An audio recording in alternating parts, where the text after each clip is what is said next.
Estou aqui hoje para falar com o coração. Na verdade, eu não tenho outra forma para falar. Oi?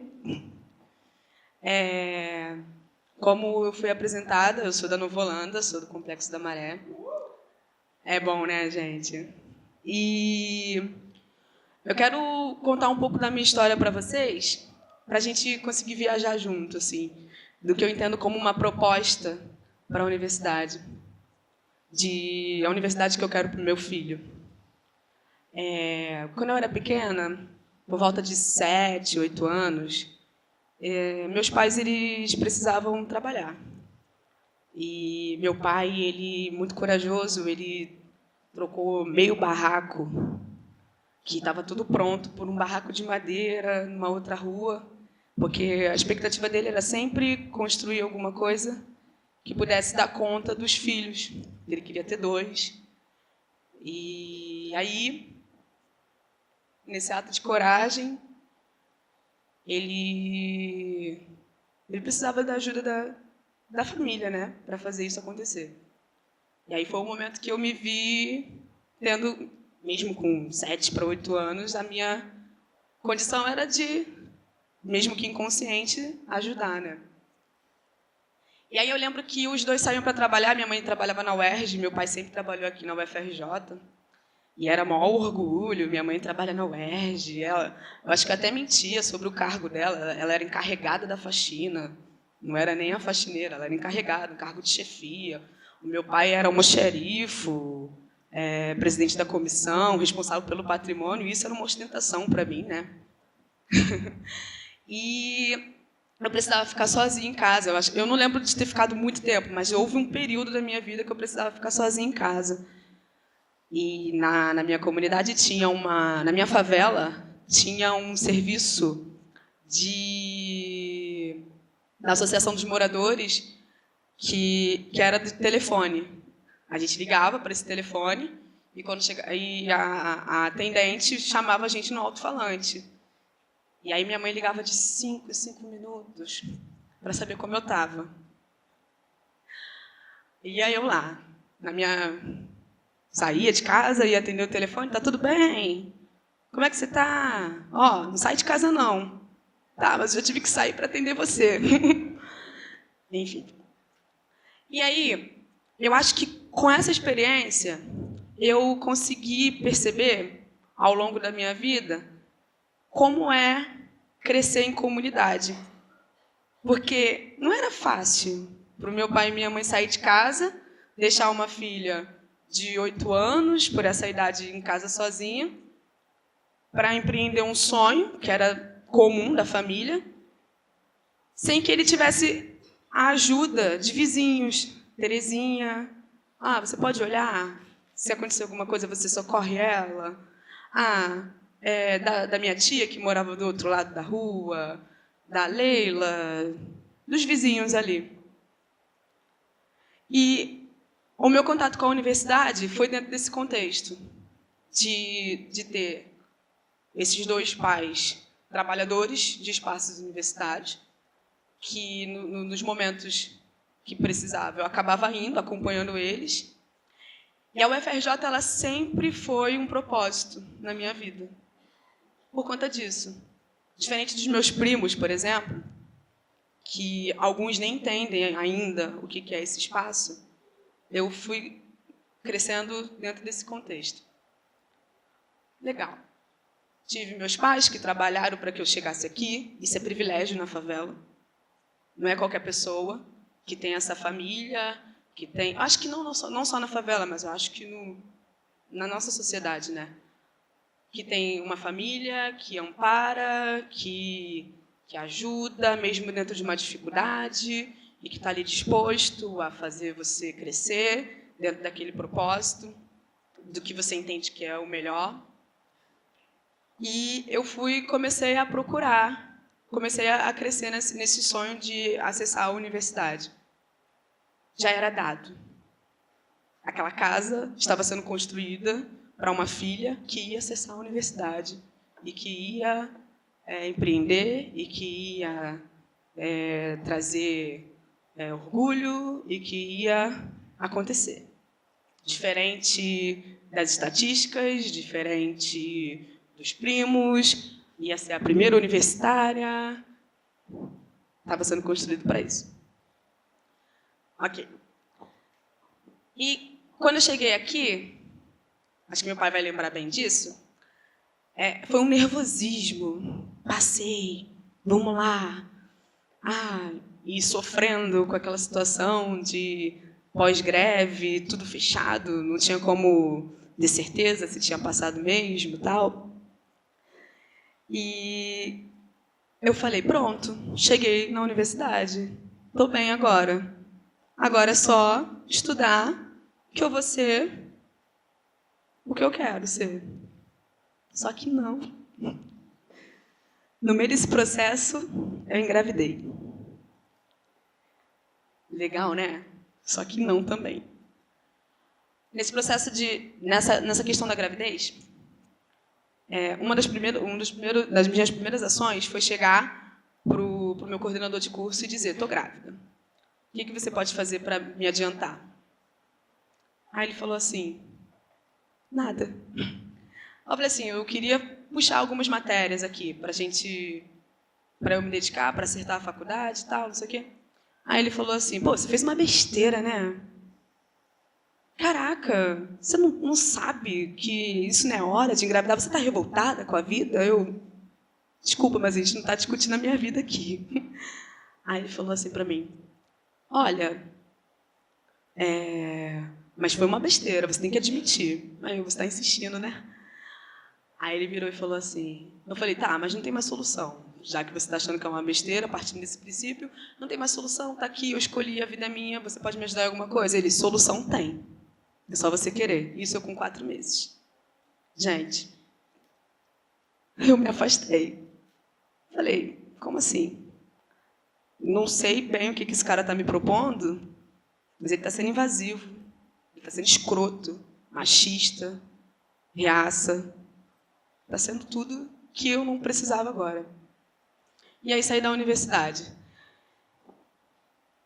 Não tranquei, não, porque eu precisava da bolsa ainda. Estava lá, ia de vez em quando para continuar tendo a bolsa, mas estava lá. E aí meu filho nasceu e eu me separei nesse processo, nesse período, me separei. E pronto, me vi sozinha com um filho e com uma universidade, com uma faculdade para terminar. Que ainda era um sonho. Esse sonho foi plantado. É um sonho de raiz. Não era um sonho só meu, foi um sonho construído junto, com a família. Então, eu tenho que fazer isso ainda, estou na graduação ainda. E aí foi quando eu pensei, olha, vou ter que dar um jeito nisso. Vamos vender doce na rua. Mas só que não fazia menor sentido para mim vender um doce sozinha, não ter nenhuma empatia com a dor de uma outra mana que passa a mesma coisa do que eu, simplesmente por vender. Eu falei, olha, então a gente vai ter que criar alguma coisa que atenda não só a minha necessidade, mas também a necessidade de outras mulheres. E foi aí que eu criei as Dicas. E as Dicas, ela é um empreendimento, um coletivo, ainda está em formação, que é para mulheres, sobretudo mães de favela, que pretende criar uma rede colaborativa de geração de renda. Essa geração de renda é justamente para você poder conciliar sonhos. Nenhuma mãe precisa sair da universidade para garantir coisas básicas para o seu filho. A gente pode trabalhar junto, a gente pode criar uma creche parental, a gente pode fazer as coisas acontecerem daqui, porque a gente não tem apoio na universidade. A gente não tem uma creche na universidade.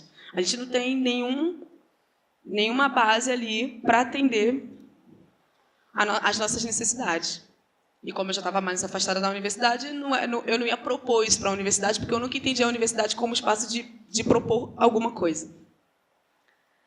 E com essa ideia de comunidade que eu tenho, que a comunidade me fez. Então, eu acredito que a gente muda o mundo a partir da comunidade. A partir do conceito de comunidade. É uma unidade comum, que cria empatia. E aí a gente consegue se sensibilizar pela dor do outro. Enquanto a gente não se organizar dessa forma, a dor do outro sempre vai ser a dor do outro.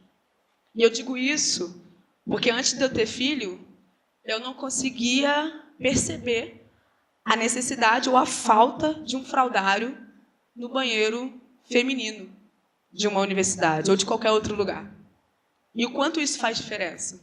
Porque a dor não era minha, sabe?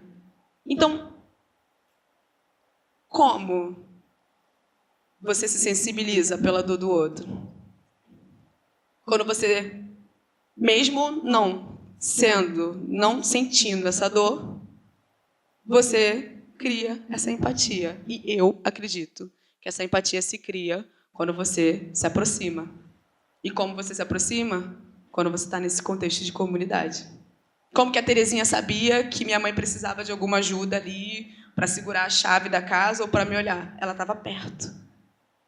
Ela estava ali, junto. Ou pelo menos sensível à causa. E aí, nesse processo, diferente da primeira palestrante, acho que o nome dela era Vanessa, ela estava falando que ela não teve amigos na universidade que acolhesse ela.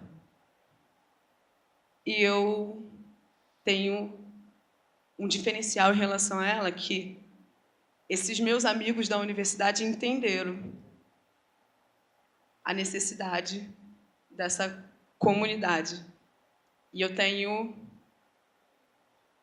uma compreensão, agora, muito grande sobre a minha condição. Mas aí o que eu acho que a UFRJ pode fazer? Quando eu falo de UFRJ, isso foi algumas discussões que eu tive com o meu curador, com o Guilherme, a gente está falando de pessoas. E sim, dá para mudar de baixo para cima. A partir de reivindicações, a partir do senso de comunidade, a partir de sensibilidade, a gente consegue mudar alguma coisa sim. E o que eu entendo, o que eu acho que o UFRJ pode fazer enquanto pessoa é estar atento a esses detalhes. E quando eu falo de pessoa, estou falando de vocês que eu consigo ver aqui. De todo mundo que está aqui, né?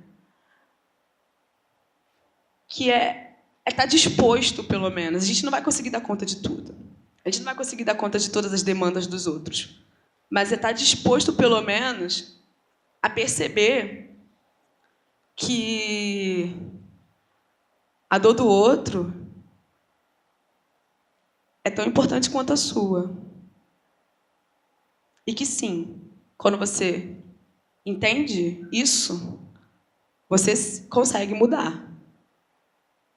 Sabe? Agora eu estou no curso de História da Arte ainda. E esse curso de História da Arte, ele está sendo coordenado por uma mulher, mãe, que entende todas essas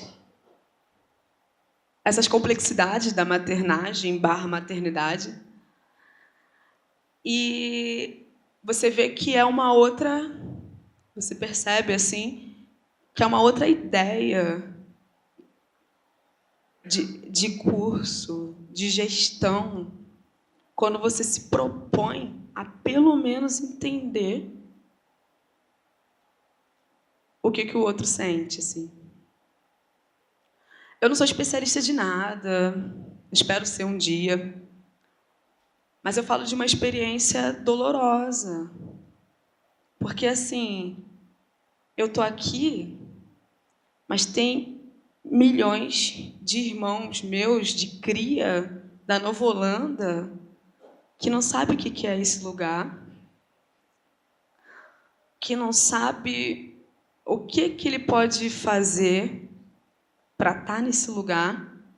E a gente tem uma universidade, estou falando de pessoas de novo, que está completamente descomprometida com esse perfil, que não está disposta a propor alguma discussão que agregue esse cara. Porque para eu estar aqui, Eu entrei num perfil. Eu passo batida, gente. Se eu disser que eu moro, sei lá, em Botafogo, todos vocês vão acreditar. Sabe? Então, assim, o que eu acho é que a gente precisa criar viver esse conceito de comunidade, se sensibilizar pela dor do outro, se posicionar, sim, para discutir a educação de base, para que esse cara, no perfil dele, ele chegue aqui, que ele não precisa se moldar, entrar dentro de um padrão para estar aqui. E sempre se sensibilizar pela vida do outro. Uma das coisas que eu não podia deixar de falar e que eu insisti o tempo todo é que eu sou mãe, favelada, sou mulher, já morei em Costa Barros. Costa Barros, isso me faz mais favelada ainda, Complexo do Chapadão. Meu filho nasceu lá. E, mudando um pouquinho a ordem das coisas, a universidade que eu quero para o meu filho é uma universidade que aceite esses caras, tá ligado? São esses caras. Roberto, Cleiton, Wesley e o Wilson. São esses caras que foram mortos com 111 tiros de bala perdida que vai fazer uma universidade que eu quero para o meu filho. A gente não pode ignorar isso.